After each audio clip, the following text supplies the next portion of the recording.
dari ulangan kalian kemarin itu kebanyakan kalian masih belum memahami terkait tentang tata surya. Oke. Sebelumnya untuk tata surya apa yang belum kalian pahami?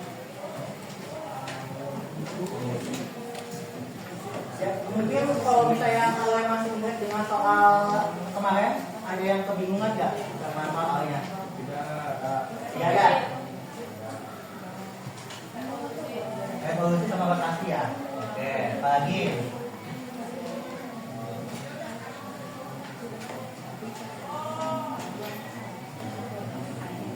Oke, kita review kembali ya terkait tentang pengertian dari kata surya. Kemarin itu dari pengertian kata surya itu dari semua yang saya nilai itu hampir benar semua.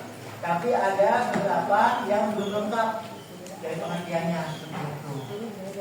Nah, coba kalau misalnya saya tanyakan kembali tentang pengertian dari kata surya, berarti dia sebuah apa kata surya? Biasanya sebuah sistem yang terdiri atas planet-planet, bukan planet-planet tapi merupakan benda-benda langit. Karena itu termasuk dari benda-benda langit. Di mana matahari sebagai pusat dari kata surya.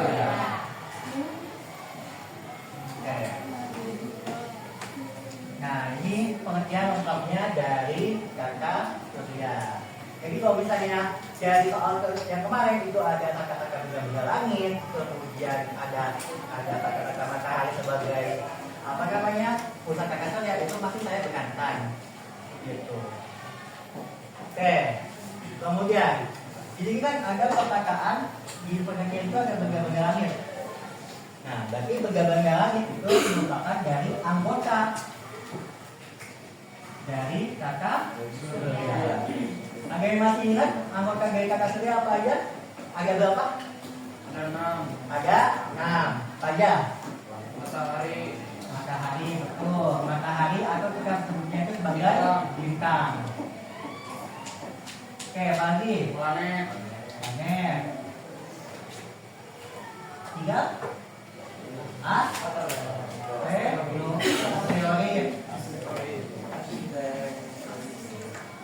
Yang keempat, satelit. Oke. Yang kelima, Meteorit. meteorit. Betul. Satu lagi, Meteor. meteor sama meteor sama nggak? Yang satu lagi itu adalah komet.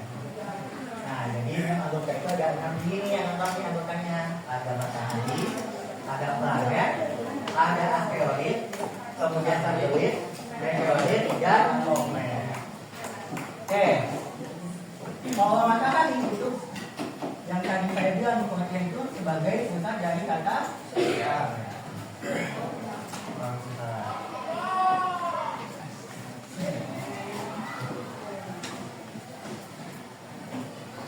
Oke, kalau misalnya planet adalah benda langit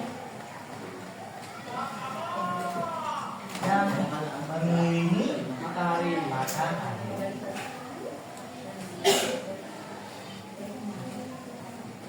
Oke, kalau asteroid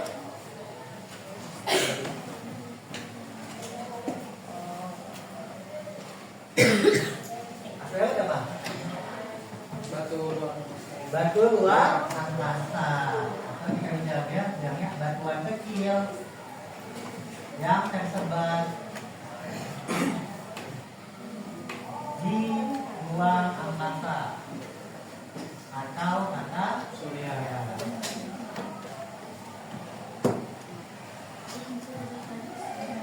Oke, kalau satelit, Kalau benda yang mengelilingi planet. oke, benda langit yang mengelilingi planet.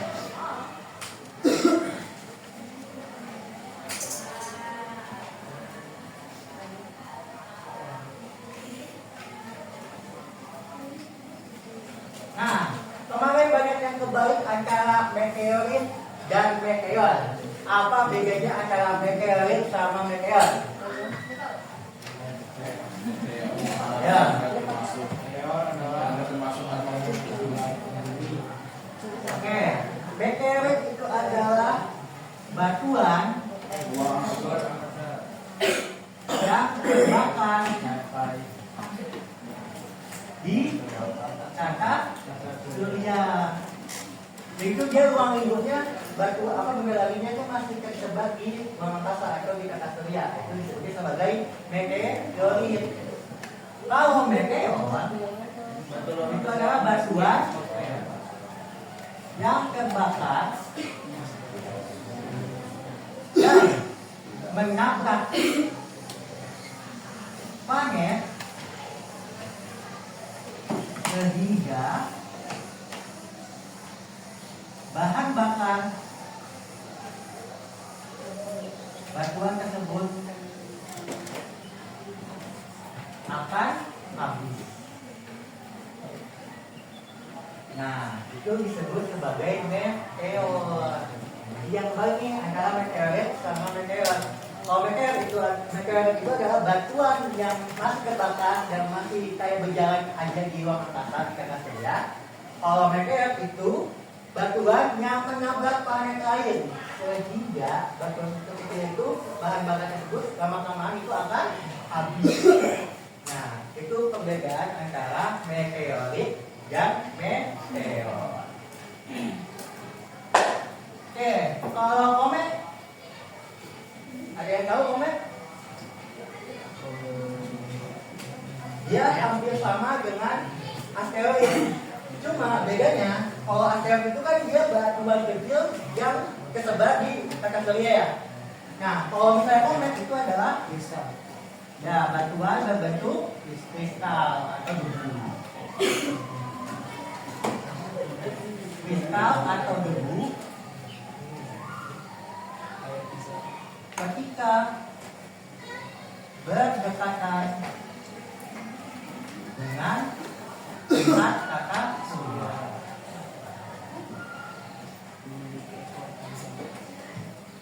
Nah, itu disebut sebagai komet.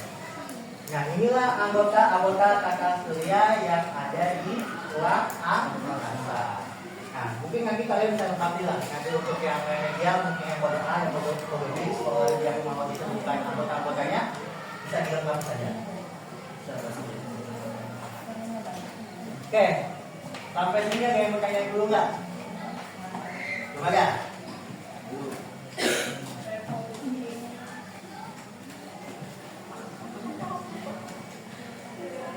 Oke, kemudian kemarin masih ada yang salah terkait tentang urutan planet. Nah, ini urutan planet kalian lupa atau gimana? Gak tulis. Oke, coba urutan paling utama yang berdekatan dengan matahari itu apa? Oke, kemudian bumi. Ya. Oke, boleh. Satu garisnya. Oke. Nah, kemudian.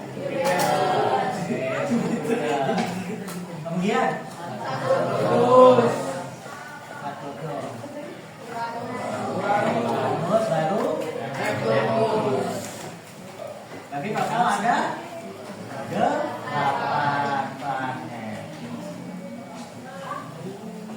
Oke, tapi kalau misalnya tadi dijawab sama kalian ada yang mau masukin matahari dan Pluto, masih saya tegaskan. Oke, jadi matahari sebagai planet pertama. Kalau misalnya ada yang menambahkan Pluto, saya masih tegaskan. Yang penting kalau misalnya urutannya itu masih benar, saya masih tegaskan. Nah, ini urutannya seperti ini ya, jangan sampai kalian lupa. Oke.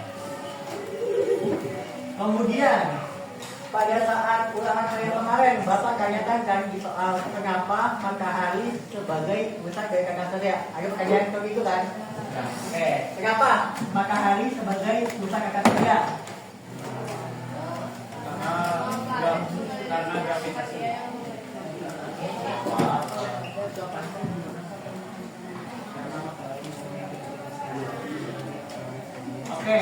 Yang paling pertama itu adalah matahari merupakan sumber panas paling banyak.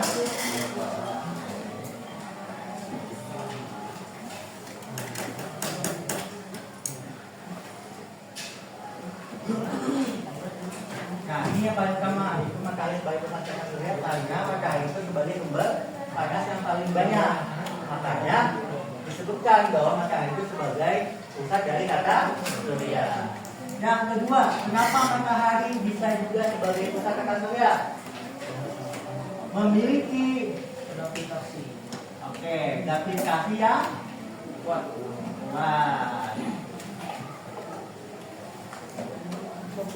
Nah, makanya karena si matahari itu mempunyai gravitasi yang kuat, makanya ketika matahari itu bertemu dengan planet-planet lain, nah dia itu akan mengeluarkan gravitasi yang cukup banyak, sehingga matahari ini dia akan mengatur tuh gravitasi dari setiap planet yang ada di kata surya. Makanya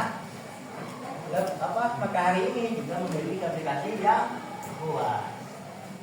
Apalagi selain sumber panas yang paling banyak dan memiliki gravitasi yang kuat? Lain nggak?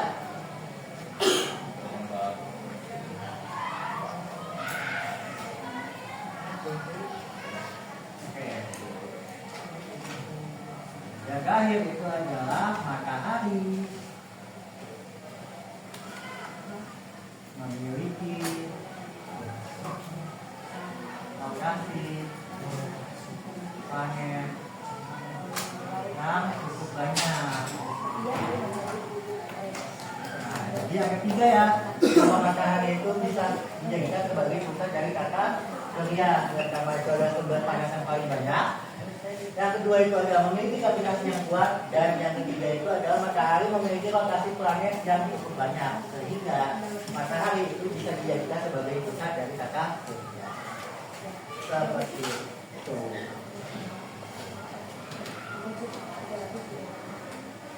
Oke.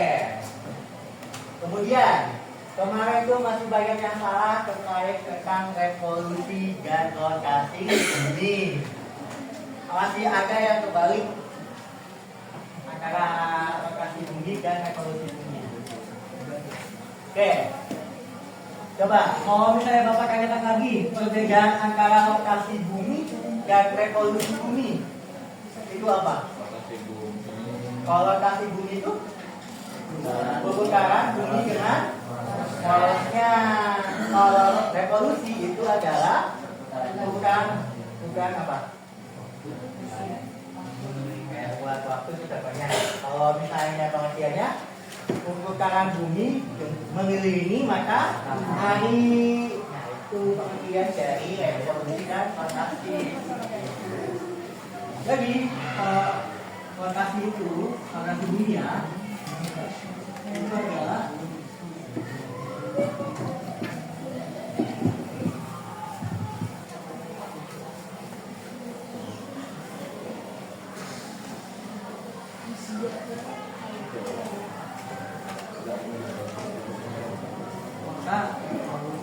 rotasi bumi ke perputaran bumi pada bawahnya. Kalau revolusi bumi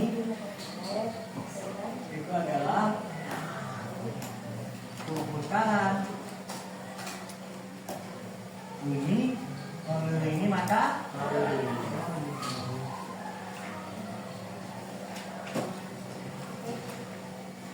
Nah, contoh dari rotasi bumi itu apa? Siang dan malam. Bergantinya siang dan malam.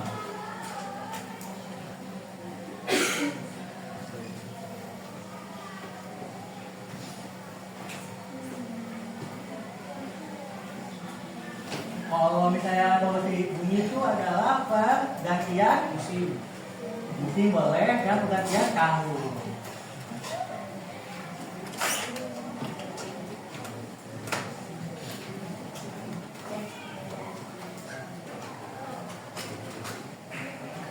Nah, inilah perbedaan antara rotasi bumi dan revolusi bumi. Terima kasih atas perhatiannya. Wassalamualaikum warahmatullahi wabarakatuh. Waalaikumsalam.